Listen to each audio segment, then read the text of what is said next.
सारे important stocks की news की तरफ बढ़ जाया जाए और इस बीच जो फ्राइडे के हरकत वाले स्टॉक्स थे उनकी भी चर्चा कर लेंगे अपने पैनल से। लेकिन हर्षदा जुड़ती हुई आपको आपकी स्क्रीन पे नजर आएंगी और आज मैंने तो आज सुबह ही देखी, पता नहीं पहले आगे कल आगे रात में ही नहीं आई, कल रात तक तो अपडेट नहीं था मेरे पास, सुबह आई है।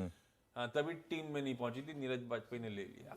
आईसीआईसीआई सिक्योरिटीज, ज्यादा टाइम तो हुआ नहीं आईपीओ का आए हुए, डीलिस्टिंग की तैयारी। अब देखना ये है कि वजह क्या है, क्योंकि उस पर्टिकुलर रिलीज में अपडेट नहीं है कि क्यों ये डीलिस्टिंग की तरफ बढ़ रहा है। माइक गड़बड़ कर रहा है। आईसीआईसीआई सिक्योरिटीज लेकर आई है स्क्रीन पे। दरअसल ये कंपनी ने घोषणा करी है कि इनकी बोर्ड मीट शेड्यूल्ड है। लाइए जरा ग्राफिक प्रिंट दिखाइएगा। बोर्ड मीट में ये लोग डीलिस्टिंग पे विचार करने जा रहे हैं। तो ये 29 जून, आज हो गई 26, मेरे ख्याल से थर्सडे को बोर्ड मीट लगी हुई है, इसी हफ्ते डीलिस्टिंग होगी। आपको हमको नहीं पता होगा, मार्केट को पता था। फ्राइडे पिछले 3 दिन से चल रहा है। पिछले 3 दिन से चल रहा था। मैं एक बात बताऊं, इनफैक्ट जो मैं स्पॉटलाइट बनाता हूं, मेरे स्कैनर में आ गया था ये। और अगर ये न्यूज नहीं आई होती तो मैं ले लेता आज इसको, आईसीआईसीआई सिक्योरिटीज, क्योंकि पिछले 3 दिन से चल रहा था। अच्छा, वीक मार्केट में स्टॉक हाईएस्ट पॉइंट पर जाकर बंद हुआ और 3 दिन का मूव देखिए आप। एक चीज बताऊं मैं आपको, 2018 में आया था इसका आईपीओ, 520 रुपए पर आया था आईपीओ इसका। आज रेट है 563, और ये 563 भी ये जो एक 7 दिन का मूव आ गया उसके बाद, वरना स्टॉक ने पिछले 5 साल में इन्वेस्टर को कुछ कमा के नहीं दिया। आईसीआईसीआई स्टेबल से होकर भी कुछ कमा कर नहीं दिया। 520 रुपए वाला स्टॉक जो है वो 510 515 पे ही घूम रहा था। ये तो मार्केट को थोड़ी खबर लग गई थी कि कुछ होने वाला है, इसके लिए ये इसका इशू आ गया। आईपीओ सिर्फ 78% सब्सक्राइब हुआ था, ये भी एक बहुत इंटरेस्टिंग चीज थी। हालांकि आप कह सकते हैं कि उस समय मार्केट शायद एक बेयर मार्केट में था। और एक और चीज बताऊं, कंपेयर करिए आप इसको एंजल ब्रोकिंग से। एंजल ब्रोकिंग जो 2020 में आईपीओ लेकर आया था, 306 रुपए का प्राइस लेकर आया था एंजल ब्रोकिंग, और 306 वाला 1620 रुपए। आईसीआईसीआई सिक्योरिटीज का जब आईपीओ आया था उस समय पे आईसीआईसीआई सिक्योरिटीज नंबर 1 ब्रोकर हुआ करता था, जो अब जीरोधा हो गया ऑब्वियसली। लेकिन आईसीआईसीआई सिक्योरिटीज ने बहुत मार्केट शेयर लूज किया इसमें, और अब तो खैर अप स्टॉक्स है, अप स्टॉक्स ये ग्रो है, अब ग्रो नंबर 2 हो गया वैसे by the way. I think angel जो है वो काफी ऑलरेडी चैलेंज कर चुका है आईसीआईसीआई सिक्योरिटीज को। 75% के करीब मेरे ख्याल से ऑलरेडी प्रमोटर होल्डिंग है यहाँ पर। आईसीआईसीआई बैंक की है। हाँ, आईसीआईसीआई बैंक की है, ठीक है ना। तो ये जो है ना काफी बड़ा, काफी निराश किया है इसने स्टॉक ने। पता नहीं डीलिस्ट किस लेवल पर होगा, क्या होगा, लेकिन निराश बहुत किया है स्टॉक ने। हाँ, पता कुछ 7% फ्राइडे की प्रॉफिट बुकिंग जब हो रही थी, mid caps small caps broader market spit रहे थे, ये चढ़ा हुआ था। और अब खबर आज सुबह आती हुई, बोर्ड मीट डीलिस्ट कराने की तैयारी। मयूरेश, ऐसे में क्या करोगे? डर है। जब ये आया था 2018 में, तब भी 5 साल पहले एक्सपेंसिव वैल्यूएशन ही कहे गए थे इस आईपीओ को लेकर। 5 साल में कुछ कमा के नहीं दिया है, अब करना क्या है इसमें? अब इसमें करना क्या है? कुछ बचा ही नहीं। मयूरेश से भी क्या पूछूं मैं? एग्जैक्टली है ना। और मयूरेश बोलेंगे ब्रोकरेज क्यों बात करनी, छोड़ो यार, छोड़ देते हैं। आईसीआईसीआई सिक्योरिटीज अब देखते हैं कैसा बिहेव करेगा, उसके बाद किसी टेक्निकल एक्सपर्ट से सोच लेंगे, कोई जूस वूस ट्रेड के हिसाब से बचा होगा तो उस पर बातचीत। तो आईसीआईसीआई सिक्योरिटीज की ये कहानी। इसके अलावा हर्षदा, अगला कौन सा?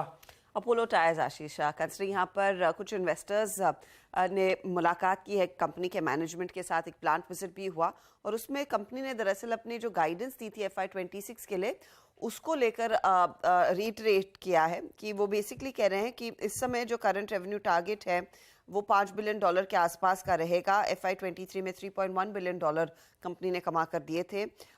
तो नियरली 17% रेवेन्यू में CAGR ग्रोथ वो एक्सपेक्ट कर रहे हैं, FY26 तक आती हुई दिखाई देगी। एबिटा मार्जिन उनका मानना है जो FY23 में 13.5% था, ये 15% से ज़्यादा रहेगा FY26 तक। रिटर्न ऑन कैपिटल 12 से 15% के आसपास रहने के आसार बनते दिखाई दे रहे हैं। और net debt to equity ratio जो इस समय 1.4 टाइम्स है, ये 2 गुना आता हुआ दिखाई दे सकता है। अच्छा, इस पर आप ध्यान दीजिए, जो रिपोर्ट्स आई हैं वो क्या कह रही। नोमुरा ने न्यूट्रल कॉल दिया है 386 के आसपास का टारगेट, लेकिन सिटी बुलिश है। सिटी ने कहा है बाय करना चाहिए स्टॉक। 445 के टारगेट के लिए यहाँ पर तेजी का कॉल है। वो बेसिकली कह रहे हैं कि हाई सिंगल डिजिट ग्रोथ जो मैनेजमेंट रेट कर रहा है वो अचीवेबल है, और रेवेन्यू ग्रोथ अच्छी रहेगी। FY24 से ही वो डिफरेंस बनता हुआ दिखाई देगा। और रॉ मटेरियल कॉस्ट स्टेडी है, तो प्राइसिंग एनवायरनमेंट भी स्टेडी रहेगा। ये एक पॉजिटिव चीज़ है जो कंपनी के फेवर में जाती हुई दिखाई देगी।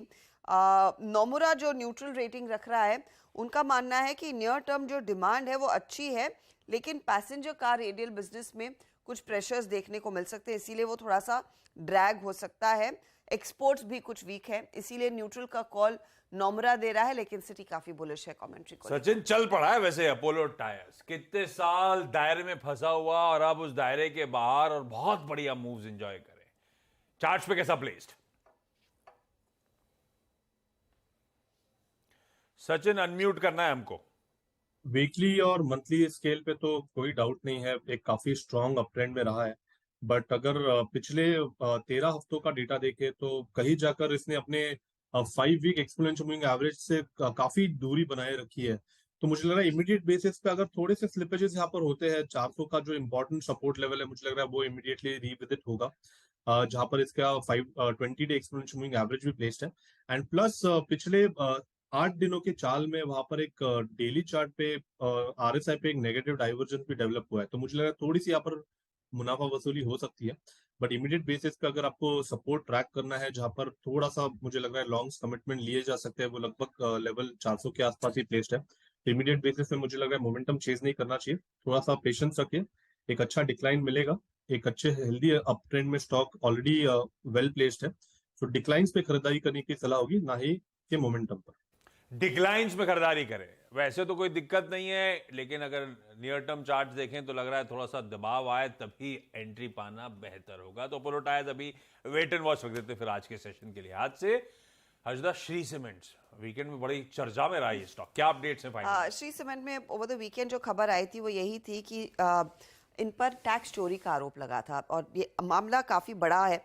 23,000 करोड़ की रिपोर्ट्स आती हुई दिखाई दे रही थी और उस पर कंपनी की तरफ से बयान ये भी आया है कि दरअसल आयकर विभाग की तरफ से कोई रेड नहीं है, एक सर्वे चल रहा है और उसको लेकर कंपनी कोऑपरेट करती हुई दिखाई दे रही है। तो ये इनफैक्ट एक पर्टिकुलर इंटरेस्टिंग डेवलपमेंट आज देखते हैं, लेकिन स्टॉक कैसे रिएक्ट करता है, क्योंकि हर अखबार में दरअसल ये खबर छपती हुई दिखाई दी थी, चाहे वो अंग्रेजी मीडियम के अखबार हो या फिर हिंदी या फिर बाकी वर्नाक्युलर अखबारों में।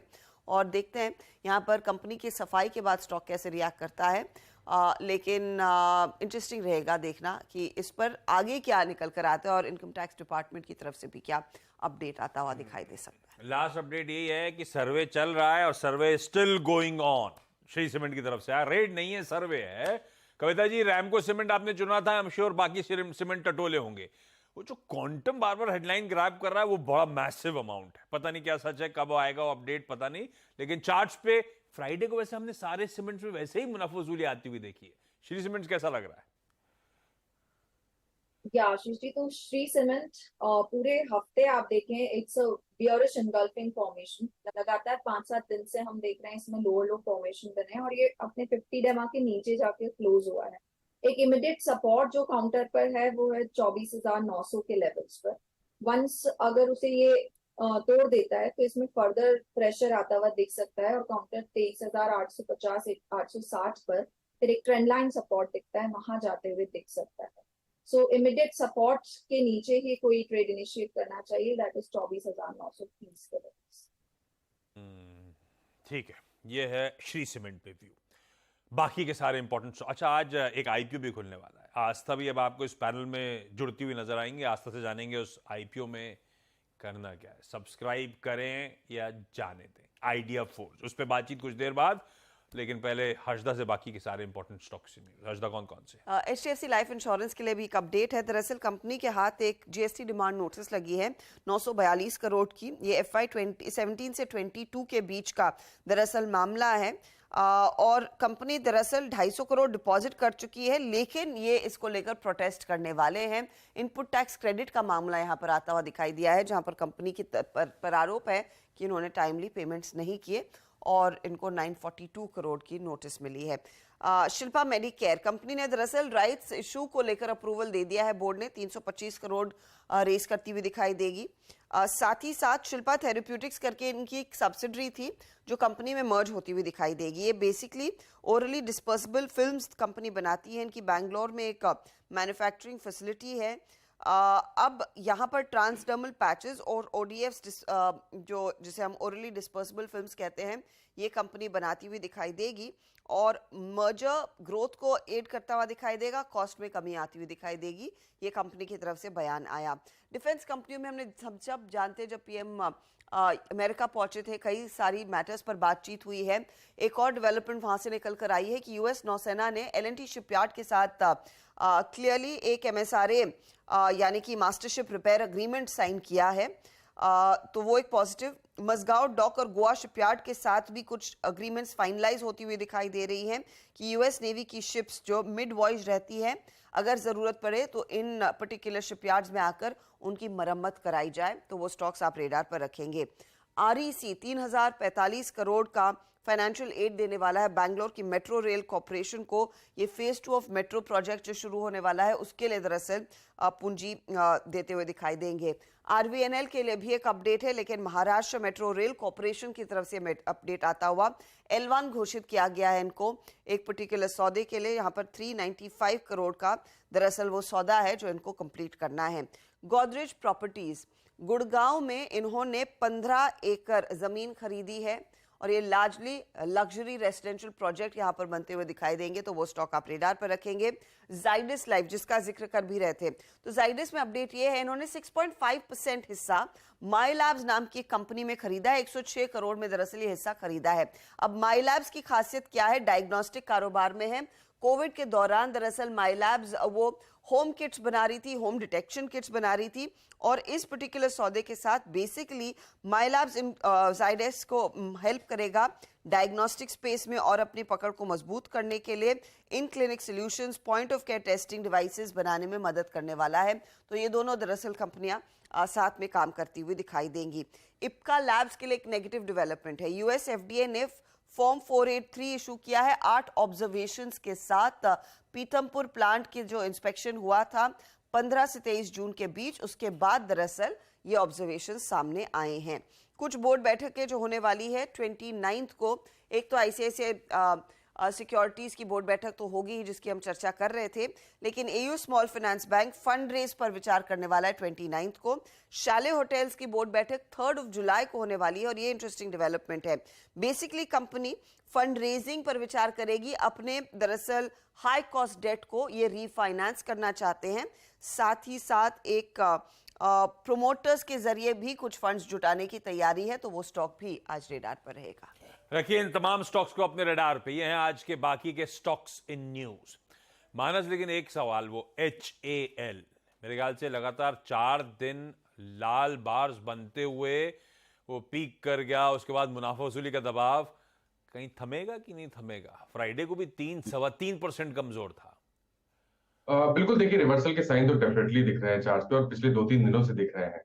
अब एक पॉइंट ये है कि अगर ये 20 डे मूविंग एवरेज पे बिकवाली थमी तब तो आपको एक रिवर्सल देखने को मिलेगा। तो फिलहाल के लिए आपको जो टारगेट करना है वो 35-58 के आसपास का करना है। अगर वहां पर सपोर्ट लिया तब तो आपको खरीदारी करनी है, वहां पर आप खरीदारी कर सकते हैं, अदरवाइज अवॉइड करना चाहिए। उसका एक बड़ा रीजन ये है कि वीकली चार्ट पे एक बेयरिश इनगल्फिंग पैटर्न बना हुआ है, तो कॉशियस रहना चाहिए, खरीदारी नहीं करनी है। अगर लोअर लेवल पे सपोर्ट दिखेगा तभी खरीदारी करनी। कॉशियस रहिए थोड़ा सा। मुनाफा वसूली की बात पिछले हफ्ते करी हुई थी, अनुज से चर्चा में था कि अब ये पीक कर गया। जब वो खबरें आनी शुरू हुई स्टॉक के लिए, वहीं से मुनाफा बनना शुरू हो गया था। 4-5 ट्रेडिंग सेशंस हो गए ऐसे ही। अच्छा, एक स्टॉक और, उसके बाद आस्था के पास जा रहा हूं। SBI कार्ड्स, बैती साहब आप चार्ट रेडी रखिएगा। नोमुरा की रिपोर्ट है, तगड़ा डाउनग्रेड है। लक्ष्य जो है 1030 से घटा के 700 रुपए कर दिए, 850 पे खड़ा हुआ, यानी कि यहां से भी मीनिंगफुल 150 रुपए का दबाव। वो कह रहे हैं इस कंपनी की प्रॉफिटेबिलिटी अब यहां से कुछ दबाव में देखने को मिलेगी और उसके ऊपर से वैल्यूएशंस इन लेवल्स पे काफी स्ट्रेच्ड हैं। जैसे वैल्यूएशंस हैं उसमें कोई मार्जिन ऑफ एरर था नहीं और प्रॉफिटेबिलिटी रिड्यूस होगी, इसीलिए इस तरह का तगड़ा डाउनग्रेड हम कर रहे हैं। भाई बैती साहब, SBI cards. Ashish ji, charts पे तो काफी प्रेशर दिख रहा है और जिस सब का स्ट्रक्चर बना हुआ है, हमें लगता है कि अभी यहाँ से और फॉल देखने मिल सकता है। तो इन लेवल्स पे भी शॉर्टिंग की सलाह है SBI कार्ड्स में। 870 का एक स्टॉप लॉस लगाकर शॉर्ट किया जा सकता है। हमें लगता है कि स्लाइड होकर 830 तक के लेवल्स दिखा सकता है, जो कि इसका 200 डे में, और अगर वो टूटता है तो फिर शायद 800 का घर भी इसमें आता हुआ देखने मिल सकता है। अच्छा आशीष, एक चीज़ मैं जोड़ना भूल गया था ICICI सिक्योरिटीज़ को लेकर। उन्होंने एक चीज़ मेंशन की है, जो डिस्क्लोजर में जो मेंशन किया है कि जो डीलिस्टिंग का प्रपोजल है वो एक scheme of arrangement with ICICI bank के साथ करने वाले हैं वो।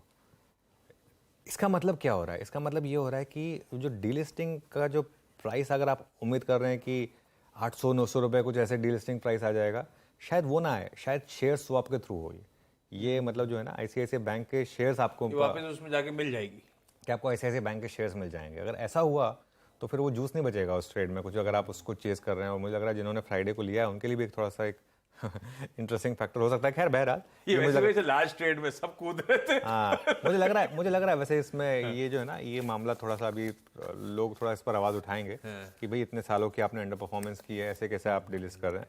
लेकिन ये एक इंटरेस्टिंग चीज़ थी, तो ध्यान रखें। मतलब ऐसा ना हो कि सुबह सुबह 10% ऊपर खुले आप उसके बाद भी बाय ऑर्डर डाल दें आईसीआईसीआई बैंक पर कि नहीं ये तो 1000 रुपये पे 1200 रुपये पे डीलिस्ट होगा, ऐसा कोई इंडिकेशन नहीं है, तो थोड़ा केयरफुल रहिए। अभी तो डीलिस्टिंग प्रपोजल अगर मंजूर होता भी तो माइनॉरिटी शोल्डर्स की मंजूरी हामी जरूरी होगी। खैर आज जो आईपीओ खुल रहा है अब उसकी चर्चा। इस हफ्ते वैसे 3 खुलने के अब तक अपडेट आ चुके हैं, तो प्राइमरी मार्केट का एक्शन पिकअप होगा आज से। आइडिया फोर्ज टेक्नोलॉजी आज खुलेगा, थर्सडे को बंद होगा क्योंकि वेडनेसडे को तो छुट्टी है मार्केट्स की। 638 से 672 का प्राइस बैंड, केवल एलिजिबल एम्प्लॉइज के लिए डिस्काउंट है, हम रिटेल के लिए कुछ नहीं है। कुल मिलाकर 567 करोड़ रुपीस मोबिलाइज करेगी। बाकी की डिटेल्स आपकी स्क्रीन पर आ जाएंगी। ये कंपनी इस देश की सबसे बड़ी अनमैन्ड एयरक्राफ्ट सिस्टम्स, जिसमें ड्रोन भी आ जाता है और ड्रोन से रिलेटेड सारी फेडरल एक्टिविटीज भी आ जाती हैं। 50% मार्केट शेयर डोमेस्टिक मार्केट का। आस्था एम सिक्योरिटी से जुड़ती हुई आस्था, सब ठीक है, एक चीज वो फाइनेंशियल्स ना बड़े एराटिक सा बिहेवियर दिख रहा है। लॉस, उसके बाद अच्छा मुनाफे में जाम, फिर वो मार्जिन कॉन्ट्रैक्ट हो जाना। कैसा लग रहा है ये आईपीओ? पैसा डालूं या छोड़ दूं? गुड मॉर्निंग आशीष, गुड मॉर्निंग अनुज जी। देखिए आपके सवाल का मैं जवाब देती हूँ। बिकॉज इन लोगों की वर्किंग कैपिटल साइकिल एक तो काफी ज्यादा होती है, दूसरा जब रेवेन्यू रिकॉग्नाइज होता है और जब ऑर्डर्स मिलते हैं उसमें भी काफी ज्यादा डिफरेंस होता है। तो हम फ्लक्चुएशंस देख रहे हैं फाइनेंशियल्स में। और एक इंपॉर्टेंट पार्ट है कि कंपनी ने काफी ज्यादा यहाँ पे ईसॉप जारी किए हैं, तो वो कॉस्ट भी है, तो उसकी वजह से भी थोड़ा सा बॉटम लाइन हमें 2023 में प्रेशर में आती हुई नजर आएगी। अब आशीष आपके काम की चीज बताती हूँ, 3 इडियट्स मूवी हम सबने देखी है, उसमें जो बीचौर यानी कि वर्टिकली टेक ऑफ और लोडिंग वाला जो अनमैन्ड एरियल व्हीकल था, उसका जो प्रोटोटाइप था वो इसी कंपनी का उस पिक्चर में दिखाया गया है। तो ये तभी आ गई थी कंपनी एक तरह से, देखिए पूरी लाइमलाइट में। और उसके बाद से क्या इन लोगों ने ग्रोथ की है, कंपनी काफी अच्छी लगती है। मैं पहले तो सब्सक्राइब की रेटिंग दे रही हूँ इसको। डेफिनेटली थोड़ा सा वैल्यूएशंस अगर हम देखें तो ज्यादा लगते हैं, हायर साइड पे लगते हैं, लेकिन मुझे लगता है गोइंग फॉरवर्ड ये ईसॉप कॉस्ट का भी यहाँ पे जो एक बहुत भारी यहाँ पे एक बोझ था वो भी कम होता हुआ नजर आएगा। दूसरी तरफ ऑर्डर बुक बढ़ेगी, क्योंकि देखिए ये जो ड्रोन मैन्युफैक्चरर्स हैं इसमें 50% मार्केट शेयर, और अब सिर्फ डिफेंस में काम नहीं आ रहा है, सिविल्स में काम में आ रहा है, जिसमें आपके एंटरप्राइजेस भी आ जाते हैं, लॉजिस्टिक्स आ जाते हैं, कंज्यूमर आ जाते हैं, पैसेंजर आ जाते हैं। तो अब ये डाइवर्सिफाई हो रही है। तो मुझे लगता है वो भी काफी ज्यादा एक अच्छा पॉइंट है। और कंपनी के यहाँ पे इंटरनेशनली इन्होंने 41 पेटेंट्स फाइल किए हैं, और पूरा ग्लोबल मार्केट में भी देखा जाए तो इनका 7% का शेयर है। तो सब्सक्राइब की रेटिंग है, लगाना चाहिए इसके आईपीओ में। और वैसे ये कंपनी भी 3 आईआईटी बॉम्बे के इंजीनियर ने शुरुआत करी थी 15 साल पहले। तो सही है भाई, आईआईटी वाले छाप रहे हैं। सब्सक्राइब की रेटिंग आस्था की तरफ से। आस्था थैंक यू सो मच। मुनाफे की तैयारी समेट रहा हूं, शुरुआत पहला सौदा की।